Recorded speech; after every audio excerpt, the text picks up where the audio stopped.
dans la nuit du 4 au 15 février, Paris s'est introduit dans la chambre d'Ella pendant son sommeil et l'a poignardée. Il l'a tuée. Après le meurtre, Paris a appelé un ami et a parlé avec lui pendant environ 6 minutes.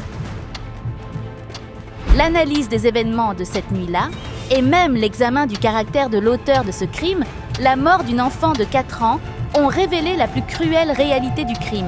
Le danger peut surgir au sein même de la famille. Suivez-nous pour découvrir l'histoire d'Ella Bennett.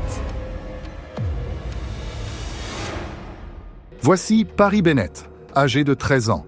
Il se trouve face à une situation où la vie ou la mort est en jeu. Et pourtant, il refuse catégoriquement de pratiquer une réanimation cardiopulmonaire sur sa sœur de 4 ans, Ella. À l'autre bout de la ligne, l'opérateur du 911 ne cesse de le supplier, espérant qu'à chaque seconde qui passe, subsiste encore une chance de maintenir Ella en vie. Mais Paris ne coopère pas. Et la véritable raison n'est ni la panique, ni un manque de connaissances, mais un secret terrifiant qu'il tente de dissimuler. À peine 5 heures avant cet appel, Ella était encore une petite fille joyeuse, vivant dans une modeste maison avec son frère aîné et leur mère célibataire, Charity Bennett. Paris et Ella étaient inséparables. Il prenait toujours soin d'elle, veillait sur son sommeil et la protégeait avec la tendresse silencieuse d'un grand frère. Ella admirait Paris et lui faisait une confiance totale. Mais dans la nuit du 4 février 2007, tout a basculé. Ce soir-là, la babysitter est partie plus tôt que prévu, alors que leur mère était encore au travail, laissant seul à la maison un adolescent de 13 ans et une enfant de 4 ans. Et à 11h42, le centre d'appel du 911 a reçu un appel téléphonique glaçant, passé par le frère lui-même. Il est en tête partout. Ouais, John, il déborde de joie. Lorsque les policiers et les services de secours sont arrivés précipitamment sur les lieux, l'opérateur du 911 est finalement parvenu à convaincre le frère aîné de commencer à pratiquer une réanimation cardiopulmonaire sur sa sœur. Posez vos mains sur sa poitrine et puis 1, 2, dites bénédiction dans sa bouche. D'accord, allez. Mais en réalité, Paris trompait l'opérateur du 911. Il n'essayait pas réellement de sauver sa sœur. Ce qui s'est déroulé au téléphone n'était rien d'autre qu'une mise en scène.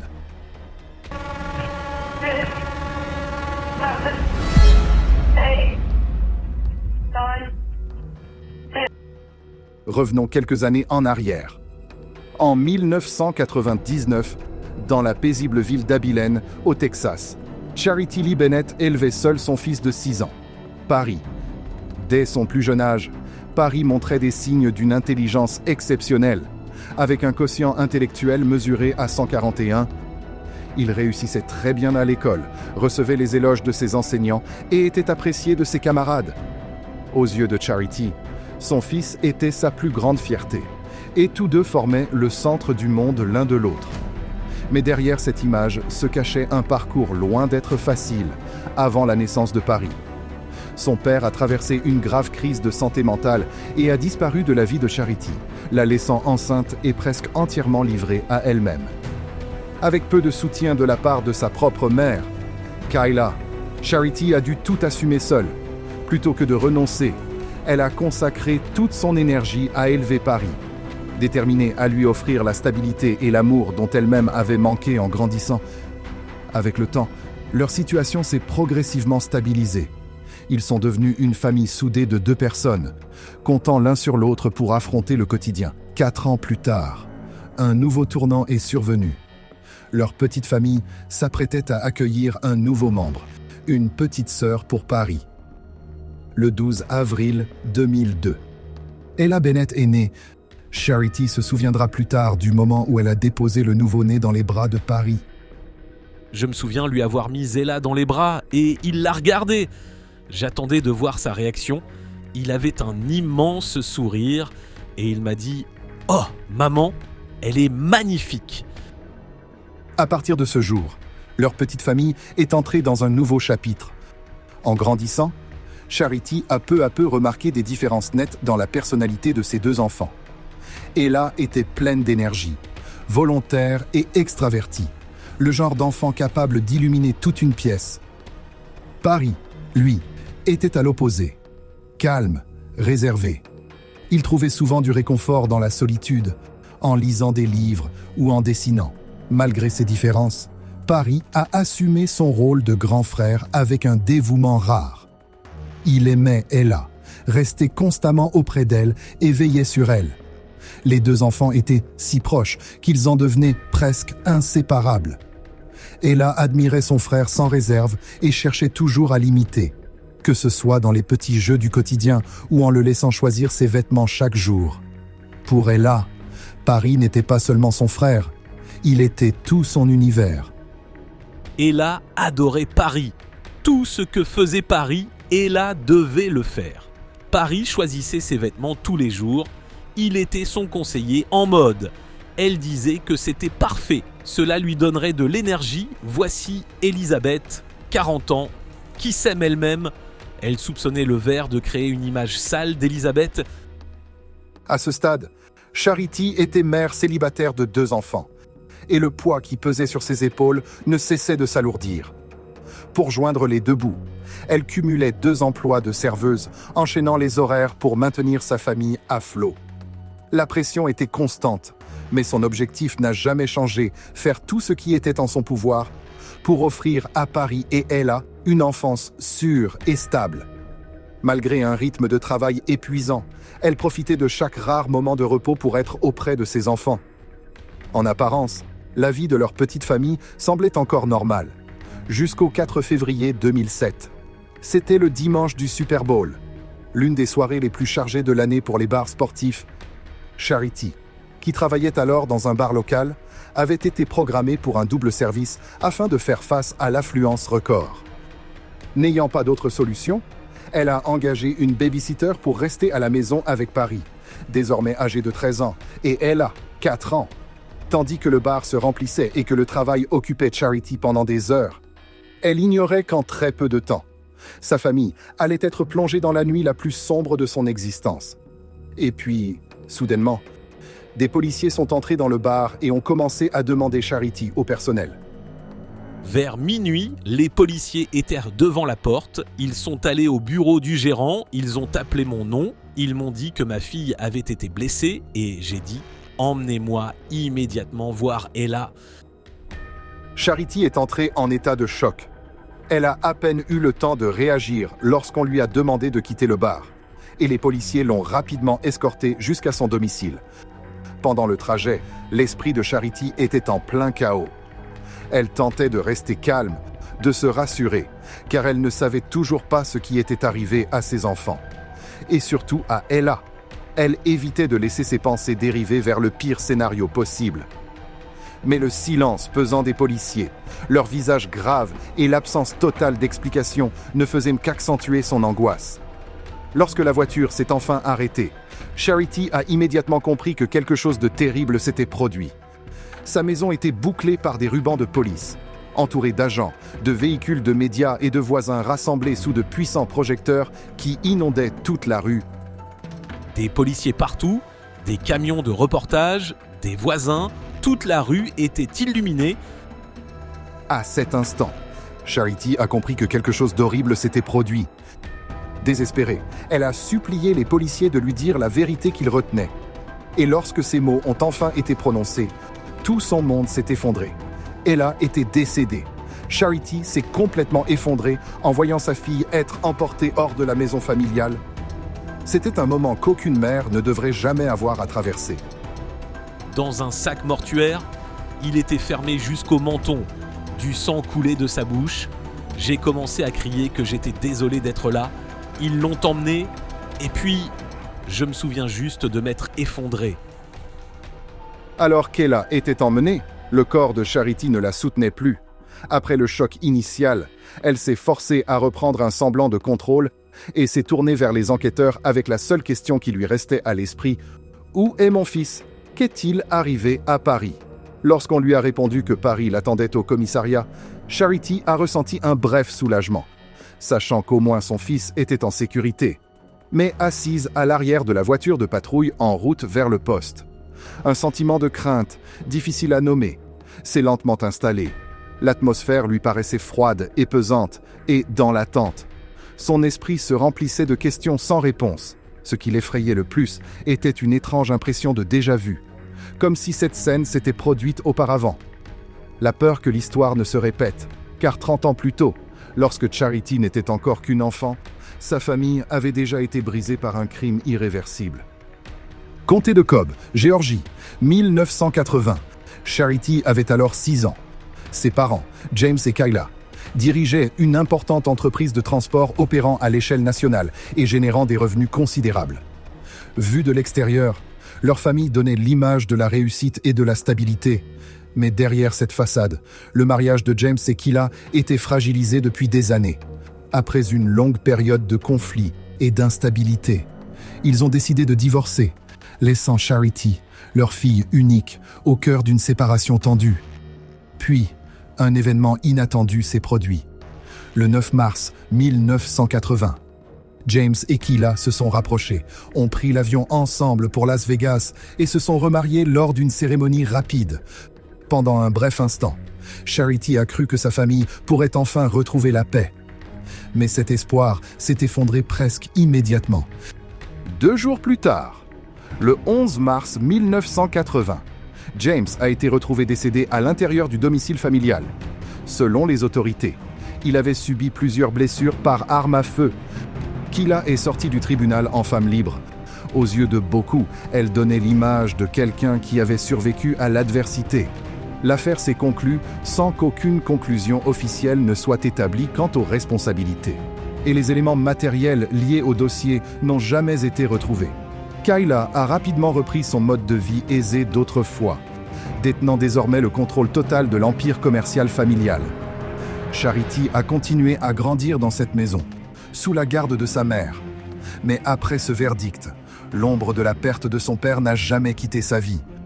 Aux yeux de nombreuses personnes autour d'elle, le soupçon persistait, et Charity a rapidement compris qu'elle ne pourrait jamais échapper au murmure silencieux qui la suivait. Des enfants venaient me voir et me disaient « Oh, j'ai entendu dire que ta maman a tué ton papa !» C'était une présence constante dans ma vie. Ces paroles ont continué à suivre Charity comme une ombre. À la maison, le sentiment de solitude s'est encore intensifié. Après la disparition de son père, Kyla a progressivement sombré dans un mode de vie imprudent, marqué par une consommation excessive d'alcool et de substances, consacrant l'essentiel de son temps à la recherche du plaisir et aux affaires. Laissant Charity grandir sans chaleur affective ni attention maternelle, Kyla a continué d'affirmer qu'elle n'était pas responsable du décès de son mari, le père de Charity, et soutenait qu'elle avait été piégée. Mais quelle que soit la vérité, la relation entre la mère et la fille est restée tendue et distante. Au fil des années, Charity s'est entièrement consacrée à ses études et a finalement obtenu son diplôme de fin d'études secondaires avec mention. Pourtant, ces réussites ne pouvaient remplacer l'amour et l'attention qu'elle avait toujours espéré recevoir de sa mère. Derrière une apparence calme, Charity cachait un long combat intérieur. Le poids de la perte de son père et des années d'isolement s'est peu à peu refermé sur elle, la conduisant à se tourner vers des substances addictives comme moyen d'évasion. Pendant les 4 années suivantes, Charity a lutté contre cette dépendance. À 18 ans, elle a pris la décision d'arrêter et de recommencer à zéro, engageant un difficile chemin vers le rétablissement. Avec ce nouveau départ, elle a poursuivi ses études et obtenu un diplôme universitaire en psychologie du développement familial. Sa quête de sens est devenue plus claire lorsqu'elle a appris qu'elle était enceinte d'un petit garçon. À partir de ce moment-là, un nouveau chapitre s'est ouvert avec la naissance de Paris. Puis, plus tard, celle de sa jeune fille, Ella.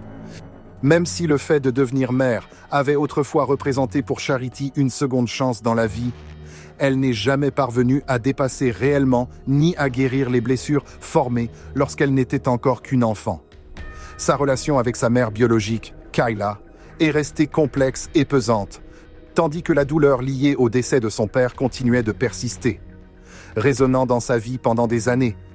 Et désormais, cette même douleur était revenue, plus forte et plus écrasante que jamais. Des décennies plus tard, dans la nuit du 4 février 2007, Charity s'est penchée pour embrasser une dernière fois Ella sur le front, juste avant que le corps de sa fille ne soit emporté dans une housse mortuaire. quelques heures après que les dépouilles d'Ella ont été transportées pour être examinées. Charity était assise à l'arrière d'une voiture de police, extrêmement tendue, attendant en silence tandis que le véhicule arrivait au commissariat. L'atmosphère lui semblait insupportablement lourde, et elle ignorait totalement ce qui l'attendait. Une fois à l'intérieur, Charity a été conduite dans une salle d'interrogatoire. Et pour la première fois depuis la perte d'Ella, elle a vu son fils, Paris, debout à l'autre bout de la pièce. À cet instant, Charity n'a ressenti que du soulagement et de la gratitude en le voyant. Car Paris était désormais le seul enfant qui lui restait.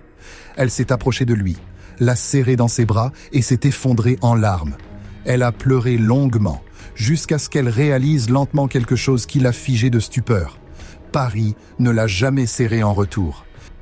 Et à partir de cet instant précis, tout a commencé à lui sembler confus, froid et plus du tout conforme à ce qu'elle croyait être la réalité. Et quand je l'ai vu, la seule chose que j'ai ressentie, c'était une immense joie, mon enfant, parce qu'il était le seul qui restait. Je l'ai serré dans mes bras et j'ai pleuré. J'ai pleuré sans fin et puis, à un moment donné, j'ai réalisé qu'il ne me serrait plus dans ses bras et c'est là que tout a perdu son sens. La réaction froide de Paris face à la disparition de sa sœur, combinée à sa distance émotionnelle envers sa mère, a plongé Charity dans un profond malaise. Son instinct lui disait que quelque chose de gravement anormal s'était produit, tandis que les enquêteurs prenaient l'affaire en main et lançaient leur investigation.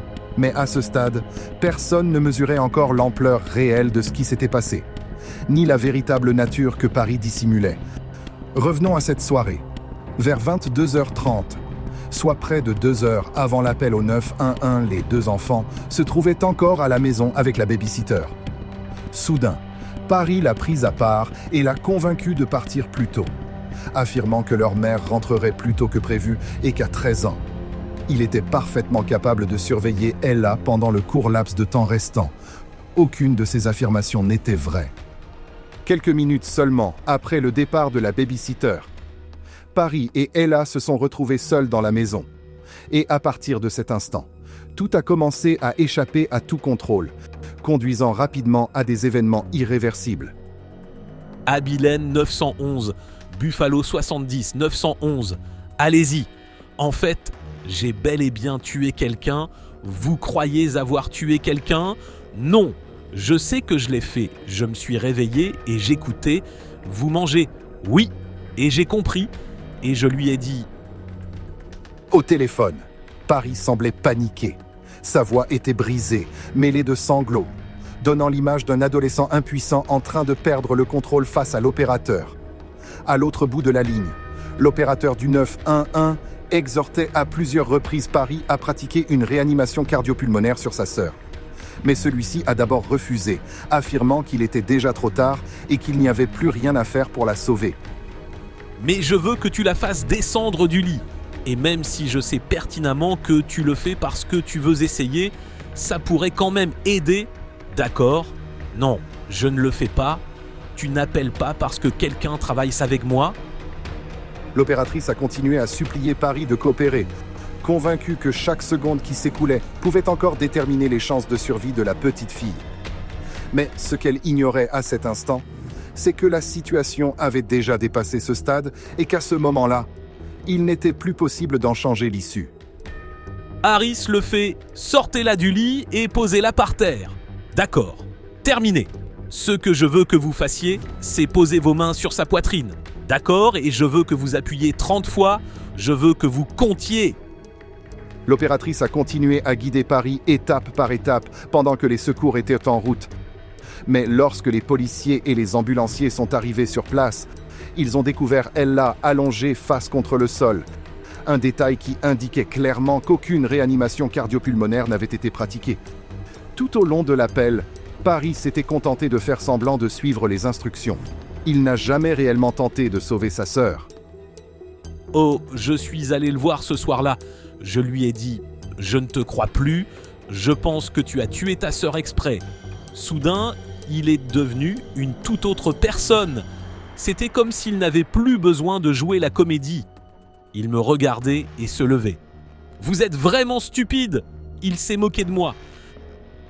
Pendant des années, Paris était apparu comme un enfant surdoué, discret et bien élevé, un grand frère dévoué, toujours attentionné et protecteur envers sa petite sœur.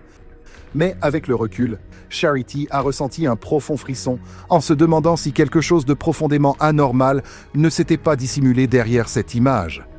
Des comportements autrefois ignorés ont commencé à ressortir plus nettement, se transformant peu à peu en signaux d'alerte, laissant entendre que Paris pouvait être capable de commettre un acte de cette nature.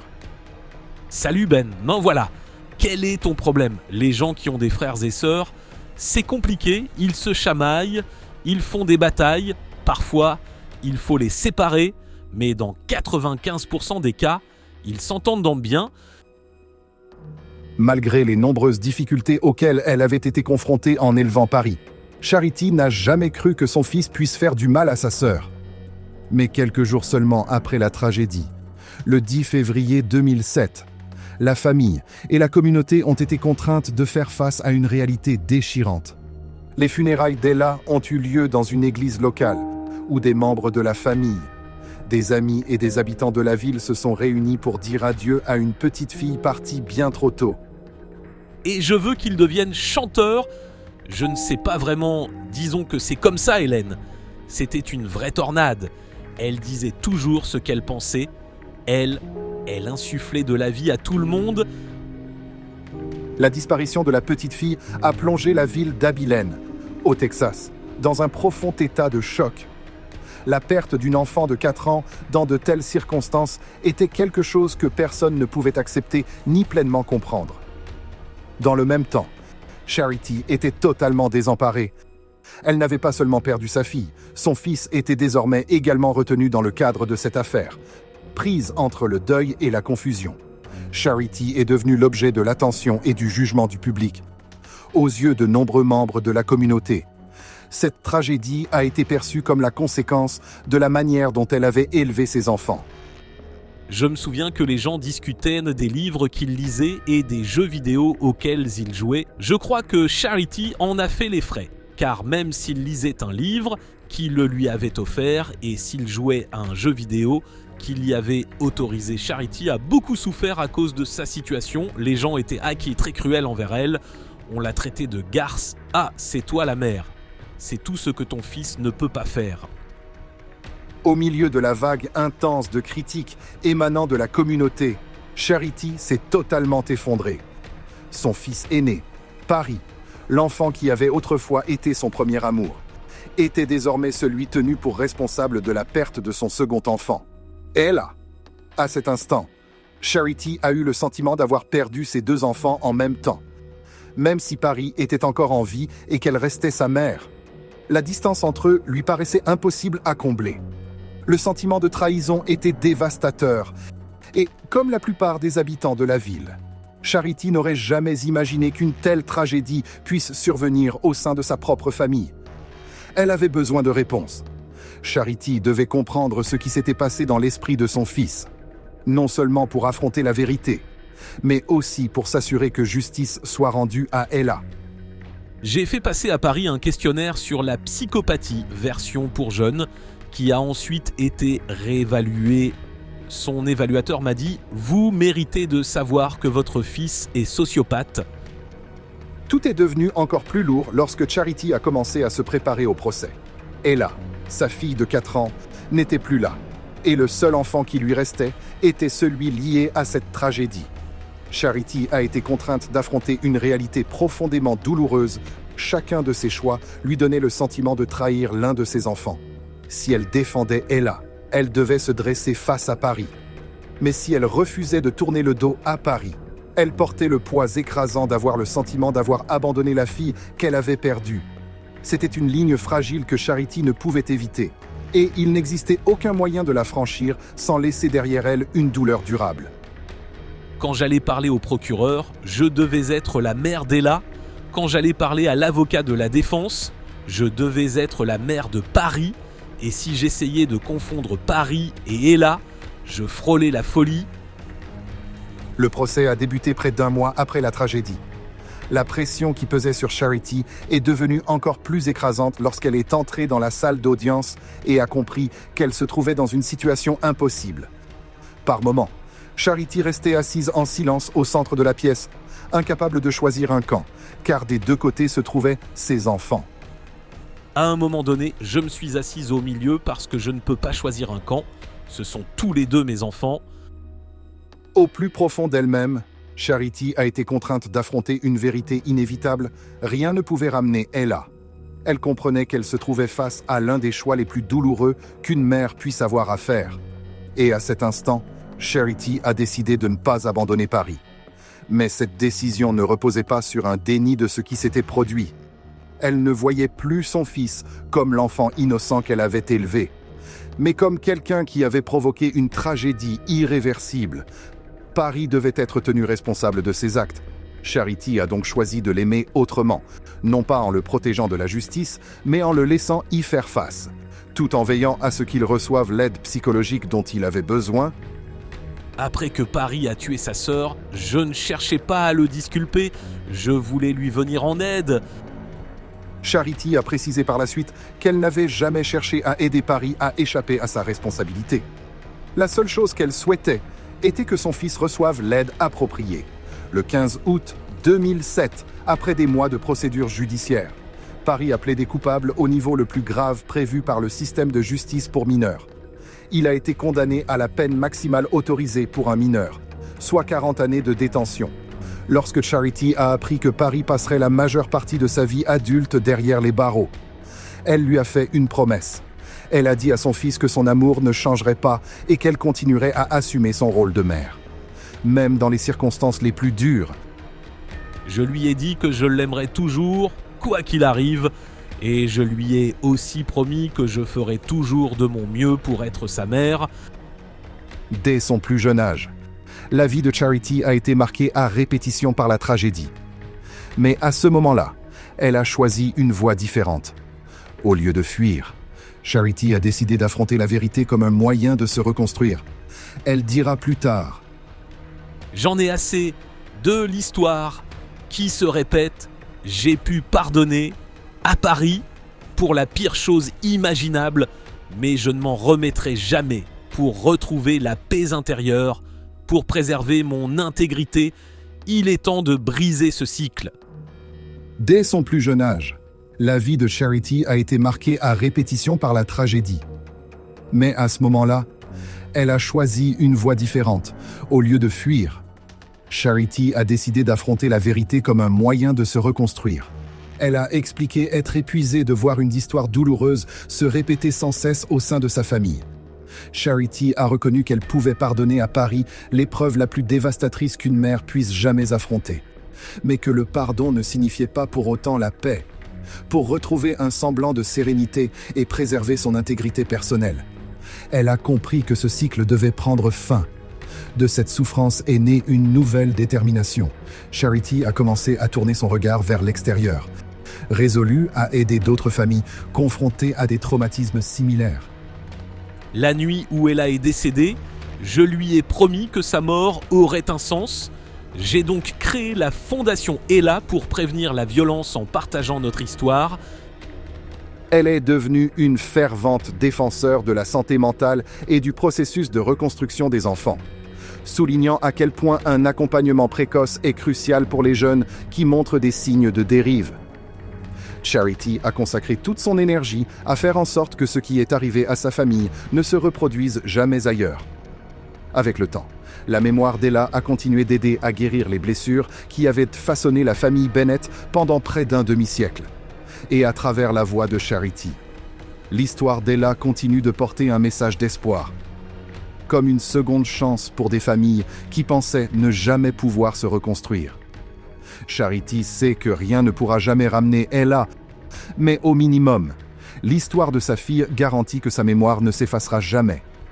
Elle sait également qu'elle ne peut pas changer ce que Paris est devenu aujourd'hui. Mais en suivant ce chemin, Charity est convaincue qu'elle peut contribuer à changer la vie d'un autre enfant, avant que tout ne bascule irrémédiablement. Cette vidéo a été réalisée à des fins éducatives et pour sensibiliser le public aux questions de justice et de protection de l'enfance. Elle n'a pas pour objectif d'exploiter le choc ou le sensationnalisme. Merci de liker, de vous abonner et d'activer les notifications pour nous rejoindre dans nos prochains épisodes de documentaires True Crime, où chaque histoire défend la justice pour les enfants, la protection de l'enfance, et un monde où chaque enfant est en sécurité, aimé et entendu.